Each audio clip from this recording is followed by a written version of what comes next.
One cold winter night, a 16-year-old girl named Brittany Snow was home alone watching TV. Her parents had gone out to a dinner party at a friend's house. It had been snowing heavily all afternoon, but Brittany felt nice and snug as she sat on the sofa in the lounge, tucked up under a warm, fuzzy blanket. By midnight, Brittany's parents were still not home, and she began to feel uneasy. She didn't want to call them in case they thought she couldn't take care of herself.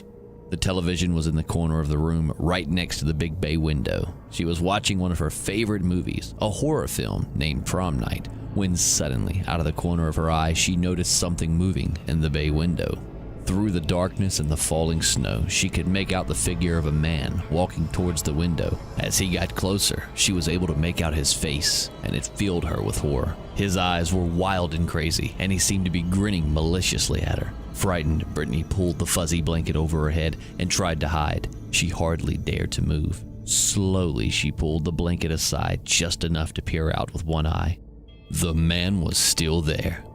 He was just standing there, staring directly at her as snow fell behind him. Then he reached into his coat and pulled something out. It was a long knife. Terrified, Brittany pulled the blanket back over her head and hoped that the madman would think she was just a pile of blankets sitting on the sofa. She managed to move her hand slowly over to her pocket and took out her mobile phone. Pressing the buttons in a panic, she dialed 911 and held her breath as she waited for an answer. When the operator asked, "What is your emergency?" Brittany put the phone close to her face and whispered, "There's a man outside my window. He's got a knife. Please come quickly." She sat motionless under the blanket as the minutes ticked by. Eventually, she heard sirens outside and the police started banging on her front door. Brittany pulled off the blanket and rushed to the front door, letting the two police officers inside. They said they had seen no trace of anyone outside her home. "He was right there," said Brittany, pointing out the bay window to her snow-covered front lawn.